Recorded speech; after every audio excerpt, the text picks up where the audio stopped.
Yeah, peace. What up? Another short excerpt from Brother Shum's Corner, teaching the Bible from out of the Apocrypha. So you probably say, well, what is the Apocrypha? The Apocrypha is this book right here. The word Apocrypha means hidden book. And these records was taken out by the Council of Nicaea in between the Old Testament and the New Testament, in between the Old and the New Testament, from out of the King James 1611 Bible. Okay, so you can go and look these books up and find these records where there's a complete,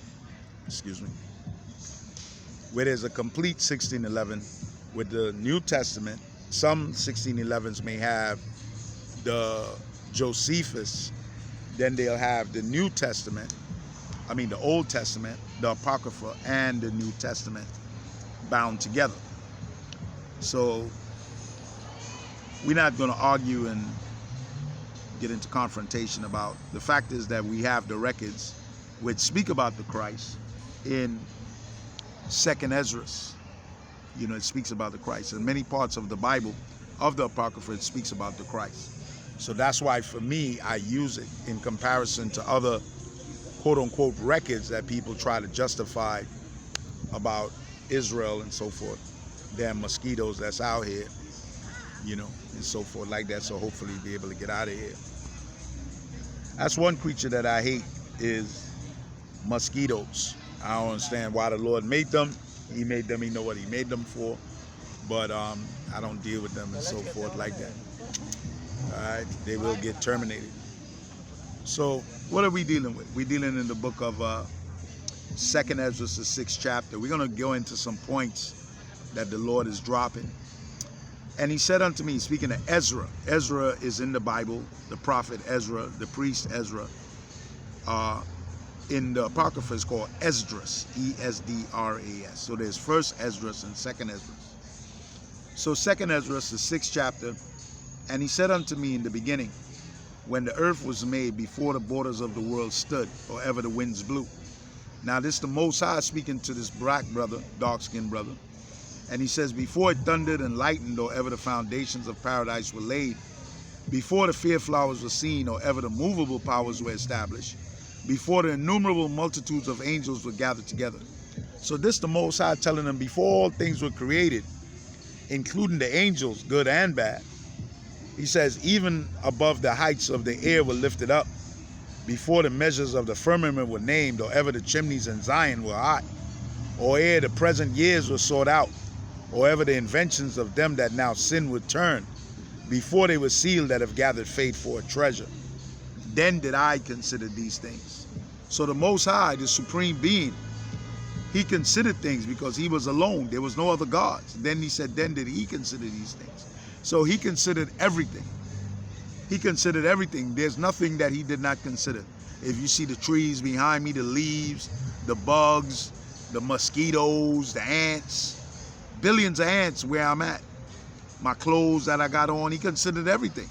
The air that I breathe, everybody breathes, he considers everything because that's what makes him the Lord. Okay? He says, then did I consider everything. So whatever you see going down, chaos or order, things that you understand or didn't understand, he's already considered it, thought about it. So he was alone. Then did I consider these things, and they were made through me alone. So everything that is coming into existence, good or bad, is made through him alone, and through none other. And by me also they shall be ended, and by none other. So now the Most High is letting you know, this is what makes him a God. This is what makes him all-knowing. He knows about death. He knows about life. He understands all of that.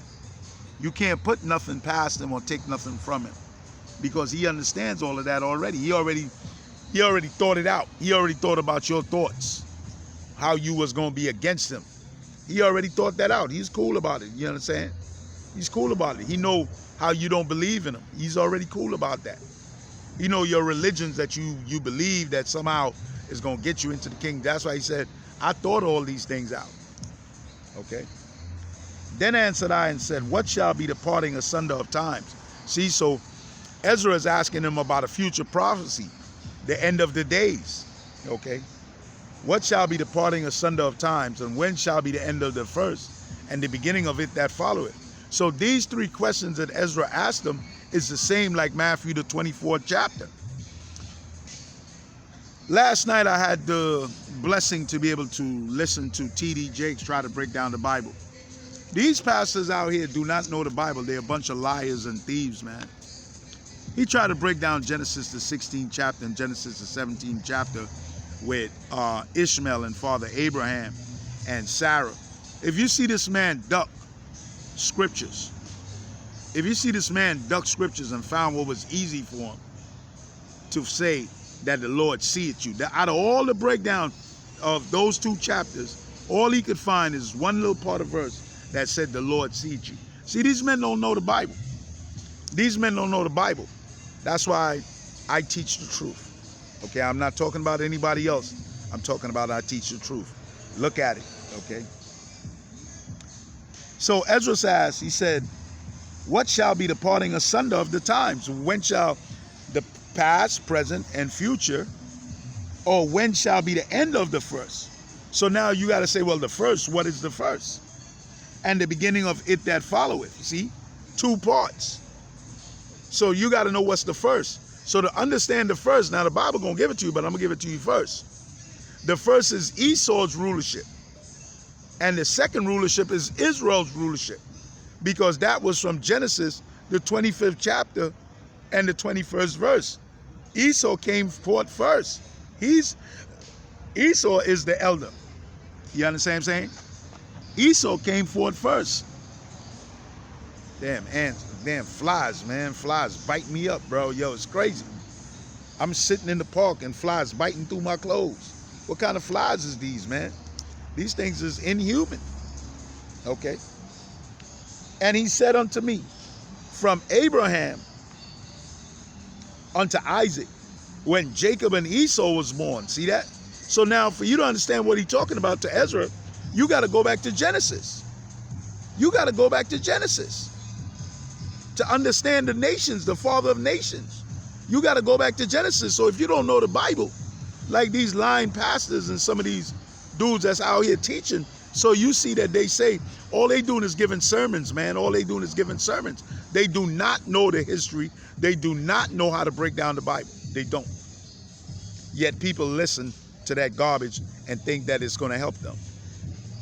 He said unto me, from Abraham unto Isaac, when Jacob and Esau was born, Genesis the 25th chapter, 21st verse. Jacob's hand held first the heel of Esau. So now Esau, who you got to find out, well, who's Esau and who's Jacob? You got to find out who's Esau and who's Jacob. So Jacob is the father of what is called the nation of Israel. His name got changed from Genesis the 27th chapter. His name got changed from Jacob to Israel. The word Israel means he's a prince. So that's where Israelites came into existence. All the sons now were called Israelites. It was a family, 13. And their descendants were called Israelites of each tribe. So you got to know this stuff. So these pastors be out here lying, man. These pastors be out here lying. Esau, for Esau is the end of the world. What world? Esau is the so-called white man now.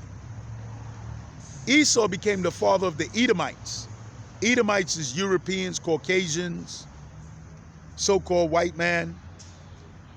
The word Europe comes from the false word Europia, which is a false goddess. That's where you get the word European from. Caucasus comes from the Caucasus Mountains, Caucasian. So-called white man because they're not white, so-called. That's what they call themselves. So they ruled the world through nuclear bombs. They ruled the world. It's been given to them. Okay? So look what the Lord said again. Look what the Lord said again. For Esau is the end of the world. See, they are ruling. So this world, their world, the first heaven has to come down. See that? The first heaven has to come down. And Jacob, so when Israel now represents Jacob, people of color of the tribes, For Jacob is the beginning of it that follow it. So through Christ, excuse me, I gotta keep these damn mosquitoes, man. Yo, these things is crazy. So your world is what's coming. See that? That's a future prophecy. You're going back to the top. Okay? In the hand of man is between the heel and the hand. Other questions, Ezra, ask thou not. See that? So we're going back to the rulership. But you must understand it's all on the Lord. It's not on you. It's a time span. The Lord give it the time span. You are in the game now. You got to sit back and wait. Get yourself ready. Be prepared. So just breaking it down to you, man. It's not a game out here. Keep following these false teachers and don't follow that book. You're going to find out. So there it is, 2nd Ezra. Esau runs this world. He is your God. He gives you everything. The clothes that I got on, the bandana, this computer, the clothes that I got on, the bike that I got. He's the one that makes this stuff, man. He's the one that imports it from China. He's the one that controls the laws and the tariffs and stuff like that. It's Esau, the so-called white man. You live in Esau's country. He the one that took it from the North American Indians, the tribe of Gad. He's the one that took it. He's the one that made passports. It's him. So what you gonna do? Get yourself prepared. Black Lives Matter. Peace.